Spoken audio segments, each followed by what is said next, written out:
Sziasztok, nyilasok!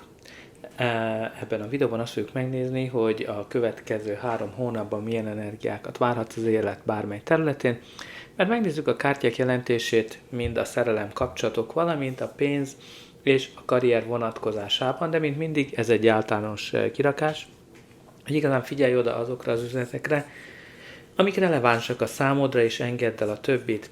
Az orákulum kártyából 3 kártya esett ki. Az első a 19-es, a kutya szellem, légy hű ahhoz, amit szeretsz. A másik a 26-os, a flamingó szellem, ami azt mondja, hogy igazán fogadd el a köztes helyzetet. Valamint a 67-es, a farkas, ami azt mondja, hogy a tudásodat fordítsd bölcsességgé. Tehát nagyon érdekes ez a 3 lap. Egyrészt ugye a flamingó az mindig egy olyan szituációt, helyzetet jelöl, amikor az egyik lábaddal még a múltba vagy, a másikkal a jövőbe, de igazán még nem tudtad teljesen elengedni a múltat, de még nem tudtad teljesen átmenni a jövőbe. Tehát egy ilyen köztes állapotba vagy, ez lehet munka, lehet kapcsolat, lehet, hogy válláson mész keresztül, ahol ugye még nem sikerült lezárni a vállást, lehet, hogy egy kapcsolat még teljesen új, de még nem fejlődött ki teljesen. Tehát ami fontos itt, hogy van valami, ami ilyen köztes állapot. Aztán a farkas az azt mondja, hogy ez a köztes állapot lehet, hogy bizonytalan, de igazán van valami, amit itt meg kell tanulnod, van valami, amit a bölcsességgé kell átfordítanod. Tehát itt van valami tanulási folyamat a számodra, ami fontos.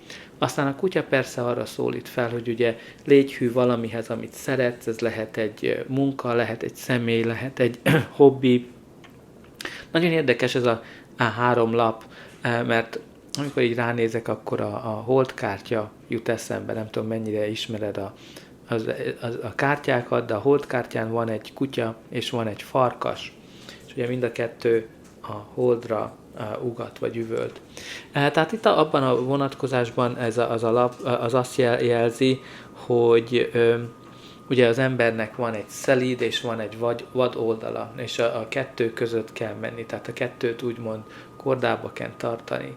És ugye ebben a 3 lapban nagyon érdekes, hogy ugye a farkas, a kutya kapcsolata, hogy a kutyák a farkasokból jönnek, csak ugye megszelídítették az emberek őket. Tehát itt igazán érzem azt is, hogy néhányatok lehet, hogy a vad és a szelídség között van, mert ugye a flamingó az jelzi azt, hogy valami kettős között vagy. De nézzük meg, hogy miről szól a taró. A kirakásod középpontjában az érmék királya van. Az érmék királya, mint udvari kártya, lehet egy személy, a te energiád, vagy a kártya általános energiája. Ez a király, ez egy nagyon megbízható, mind személyileg, mind pénzügyileg. A leggazdagabb király, tehát ő nagyon jól tudja, hogy hogyan kell pénzt teremteni, nagyon sok pénze van, erőforrása, és mindent meg tud engedni magának. De ő ezért keményen megdolgozott, tehát ez nem csak úgy hip-hop az ölébe zuhant. Tehát jelenthet egy vezetőt, egy vezető pozíciót a munkaterületén. Magánéletben is valamint hosszú távú sikereket a karrier szempontjából. Magánéletben is jelenthet egy nagyon megbízható, hűséges társat, egy hosszú távú kapcsolatot, lehet, hogy már ilyenbe vagy egy ilyen jön eléd. Egy apa figurát is jelölhet. Egy nagyon szeretetteljes embert, gondoskodó embert. A kirakásod első lapja az a diadalszekér. A diadalszekér, ami az előrehaladásról szól, a siker és a győzelemnek a lapja. Jelzi azt, hogy a nehézségeket magad mögött tudod hagyni, és előre haladsz, a jövőre figyelsz. Tehát ez nagyon sikertartalmú, te vagy az, aki irányítod az életedet, nagyon jó lap a karrier szempontjából az, hogy sikeresen lehet, hogy megszerzel egy új állást, vagy egy előreléptetést, jelenthet, hogy egy új sikeres kapcsolatot is, de jelenthet utazást is, előrehaladást, vagy akár költözést, vagy autóvásárlást is jelenthet. A következő lapja a kirakásodnak az a kardok 8-as, ami jelzi a kötöttségeket, az, hogy úgy érzed, mintha kilátástalan lenne a helyzeted, jelezheti azt, hogy ugye nem látod a helyzetedet reálisan, mert túl gondolod az egészet. Túl gondolod, állandóan töprengsz valamit, és emiatt sokkal rosszabbnak látod a helyzetedet, mint az amilyen. De nagyon fontos ezeknek a gondolatoknak a kordában tartása, ami igazán nagyon jó, hogy itt a diadalszekér jelzi azt, hogy szerintem sikeresen győzni tudsz ezek a negatív gondolatok felett. Aztán az érmék 4-es is megjelenik, ami egyrészt jelzi a pénzügyi stabilitást, mert jelzi, hogy megdolgozták keményen azért, amit elértél. De ez a kártya a túlságos ragaszkodásról szól. Amikor valamihez, valakihez túlságosan ragaszkodunk, nagyon félünk, hogy el fogjuk azt veszíteni. Ez lehet a pénzügyi stabilitás, amikor ugye nagyon fukar vagy, odafigyelsz arra, hogy mi az, mire költöd a pénzed, jelezheti azt, hogy valaki nagyon féltékeny, állandóan próbálja kontrollálni a másik szemét, jelezheti azt, hogy van sok negatív tapasztalat az életedben, amit nem engedsz el, de akár titkokat is jelenthet. Tehát itt is ugye nagyon fontos ennek a félelemnek az elengedése, mert nem akarod azt, hogy előre haladjon ez az érmék 5-ösre, ami a dolgoknak az elveszítéséről szól. Aztán a következő lapunk az az érmék 3-as. Az érmék 3-as az egyrészt a csapatmunka, a közösségnek alapja, tehát itt a karrier szempontjából jelenthet egy nagyon jó munkahelyi közösséget, egy jó csapatot, aki nagyon jól tud együtt dolgozni, jelzi az elismerést, tehát amikor a kemény munkádat elismerik, tehát ez egy nagyon kemény munkát hoz magával, de hozza az elismerést is.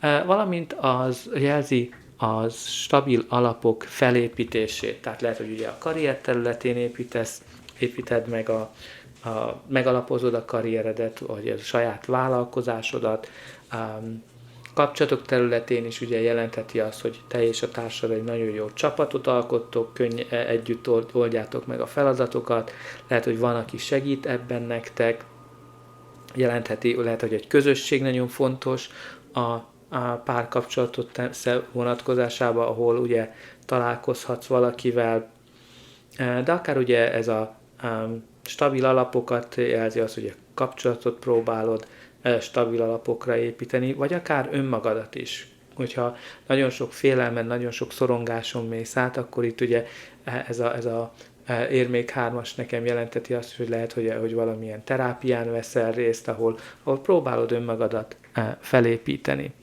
Aztán a következő lapunk az a botok ásza, mint minden ász, ez is valamilyen új kezdetet, új fejezetet hoz az életünkbe. Ez egy nagyon tüzes, szenvedélyes kezdet, amikor ki a régivel, be az újjal. Tehát ez az a szikra, amiből egy nagy láng keletkezhet. Tehát lehet ugye egy új kapcsolat, ami lehet egy éjszakás kapcsolatként indul, de aztán rájöttök arra, hogy emögött több van, tehát van esély arra, hogy stabil alapokat építsetek együtt.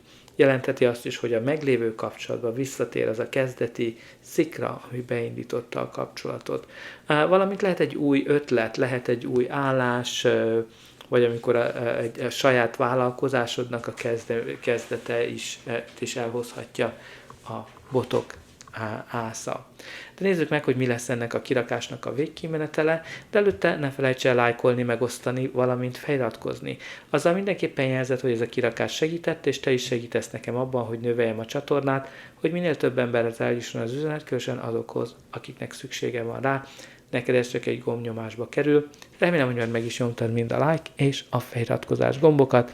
De mindig nagyon szívesen olvasom a kommenteket, azt is, hogy ugye hogyan rezonál ez a kirakás a te életedre vonatkozólag, valamint pozitív megerősítéseket is beírhatsz, például azt, hogy pénzügyi stabilitás, gazdaságot vonzok az életembe, elengedem a negatív gondolatokat, elengedem a félelmeket, vagy akár azt, hogy győztes vagyok. Aztán a következő lapunk az a botok 10-es, ami jelzi egy szakasznak a lezárultát és egy újnak a kezdetét, mint minden 10-es. Ez egy nehéz időszakot zár le, amikor valami nagyon szenvedélyesen indult egy botok ászaként, de mára már teherré vált az életünkbe. Ez lehet egy kapcsolat, lehet egy üzlet, egy projekt, egy állás, vagy akár egy vállalkozás is.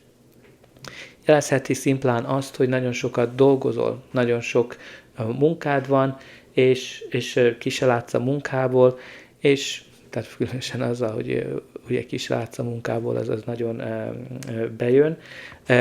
És ez a lap arra szólít fel, hogy próbálj elgondolkozni azon, hogy hogyan tudsz segítséget kapni. Tehát a közösség, a munkahely, tud-e valaki segíteni, van-e több erőforrás, a főnök tud-e segíteni, vagy akár meg tudsz-e pihenni egy kicsit. De ez a kártya, mint láthatod, ott van a háza a háttérbe.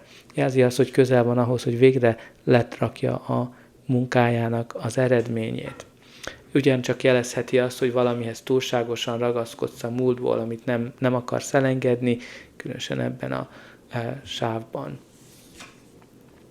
De nagyon jó látni a szerencsekereket minden kirakásban, mert ez jelzi a változást, de ez nem csak akármilyen változás, ez a pozitív változásnak a lapja, amikor jóra fordulnak az események, amikor a szerencse melléd áll, amikor minden összejön az életedbe, amikor az univerzum azon dolgozik, hogy valamilyen pozitív dolgot hozzon el az életedbe. Ez az az energia, amikor a jó helyen vagy, a jó időben, megfelelő időpontban, a megfelelő emberekkel találkozol. Ez lehet a munkahely területén, lehet a párkapcsolatban, tehát itt a szerencse melléd áll. Valamint itt ugye a szerencsekeréknél mindig el kell mondani azt is, hogy néha a szerencsekerék elmozdít valamit az életünkből. De ez csak azért történik, hogy valami pozitívabb jöjjön a helyére. Aztán a következő lapunk az az érmék 9-es, ami a pénzügyi stabilitás és a függetlenségnek a lapja. Nagyon jó kártya a pénzügyek területén, mert jelzi azt, hogy mindent megengedhetsz magadnak, luxusban élsz, és igazán független vagy az anyagiak szempontjából. Különösen jó lap, hogyha a saját vállalkozásodat viszed, jelzi azt, hogy ez egy sikeres vállalkozás. De általában ugye ennek a lapnak a legfőbb jelentése az az, hogy a kemény munkád az meghozza az eredményét. Tehát például, ha alkalmazás vagy, itt jelzi azt, hogy felismerik a tehetségedet, előreléptetést jelenthet, különösen ugye ez az érmék 3-as kombinációval, itt valamilyen vezető szerep, az néhányatoknak bejátszik. Valamint az érmék 9-es jelenthet az anyagiak területén ingatlan, tehát ingatlan adásvétel, ahol ugye itt az erőforrások megvannak hozzá, és különösen a diadalszekérrel együtt itt ez jelezhet változást, költözést is. Párkapcsolatok területén attól függ, hogy mi a jelenlegi állapotod. Ha független vagy, akkor jelzi azt, hogy élvezed a függetlenségedet, és igazán elég válogatós, vagy nem feltétlenül keresel kapcsolatot, stabil kapcsolatot. Aztán, ha meglévő kapcsolat vagy, akkor jelzi azt, hogy ez egy érett kapcsolat, ahol a társad megadja neked azt a függetlenséget, amire szükséged van ahhoz, hogy megvalósítsd az álmodat. Aztán a pakli alján a kardok 9-es van, ami itt jelzi azt, hogy ugye ez a túlgondolása a dolgoknak még nem fog leállni, tehát itt a félelem, a gondolat, a félelem az valamitől nagyon aggódsz, olyannyira, hogy nem tudsz aludni. Hát mondtam, itt próbálni kell ezen változtatni, hogy tehát gondolj bele, hogy valamit megváltoztatsz azzal, hogyha aggódsz. Igazán nem, tehát azzal nem tudod befolyásolni a dolgoknak a végkimenetelét, valamint ugye itt ez az átmeneti állapot, ez nem fog örökké tartani. Aztán az Indigo istennő pakliból a nyitott ablak jött ki, ami jelzi itt valamilyen arany lehetőséget, megvilágosodást, azt, hogy az univerzum próbál neked segíteni, irányítani, lehet, hogy néhányatoknak igazán a spirituális elhivatottságotokat követitek, valamint a szinkronicitás az, amikor ugye bizonyos jeleket, bizonyos szimbólumokat újra és újra látsz, ezekre nagyon oda kell figyelni. Igazán ennyi van számotokra, remélem, hogy ez a kirakás segített, és újra üdvözölhetlek.